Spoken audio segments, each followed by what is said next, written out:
ఆ మధ్యన ఒక్కసారి గుర్తుకు తెచ్చుకుంటే ఏదో 2 ప్రాంతాల్లో ఏనుగులకు సంబంధించిన గొడవ జరగగానే పవన్ కళ్యాణ్ గారు అటవీ శాఖ మంత్రి వేగంగా స్పందించారు.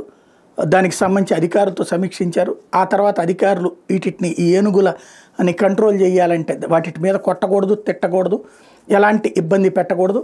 అవి రోడ్ల మీదకి వచ్చినా ఓళ్ళ మీదకి వచ్చినా వెనక్కి పోయేటటువంటి విధంగా చూడాలి తప్పించి వాటిని ఏమి చేయకూడదు అన్నటువంటిది వన్యప్రాణుల సంరక్షణ చట్టంలో ఉంటుంది. కాబట్టి అది అందులో అడవిలోనే సంచరిస్తున్నాయి. ఈ గ్రామాలు ఇవన్నీ అడవిలో ఉన్నాయి కాబట్టి దాన్ని ఏం చేయడానికి వీల్లేదన్నటువంటి నేపథ్యంలో వాటిని అవతలకి అడవిలోకి మళ్లించాలి అంటే ఏం చెయ్యాలి అన్నప్పుడు కుకీ ఏనుగులను ఉంటాయి. ఈ ఏనుగులు మచ్చిక చేసుకుని అవి అడవిలోకి తీసుకుపోతాయి అన్నటువంటి చెప్పడం.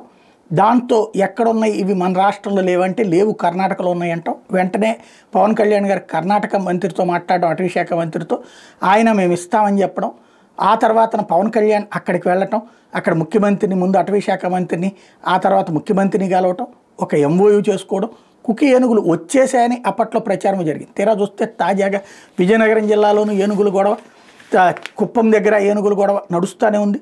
ఎండాకాలం వచ్చినప్పుడు ఏనుగులకి అడవుల్లో నీళ్లు దొరకదు, ఆహారం దొరకదు. అవన్నీ మళ్ళీ దగ్గరలో ఉన్నటువంటి అటవీ నగరాల్లోకి, అడవులకి అనుబంధంగా దగ్గరలో ఉన్నటువంటి పట్టణాల్లో పల్లెల్లోకి వచ్చేస్తే, ఓళ్లలోకి వచ్చేస్తే. ఈ నేపథ్యంలో నిన్న కలెక్టర్ల సదస్సులో అదే చంద్రబాబు గారి దృష్టికి తీసుకెళ్లారు కలెక్టర్లు. ఆయన ఆశ్చర్యపోయారు, ఇదేంటి కుకీ ఏనుగులు లేవా అని చెప్పి. ఇప్పుడు ఆయన తాజాగా ఏనుగుల దాడులు పెరుగుతున్నాయని ఆందోళన వ్యక్తం చేస్తూ ఇప్పటికే చాలా నష్టం జరిగిపోయింది, ఏనుగులు గుంపును తరిమికొట్టే కుకీ ఏనుగుల్ని త్వరితగతిని తెప్పించాలని చెప్పి అధికారులను ఆదేశించారు. తన స్వగ్రామంలో కూడా ఏనుగుల కారణంగా ఒకరు మరణించారని గుర్తు చేశారు.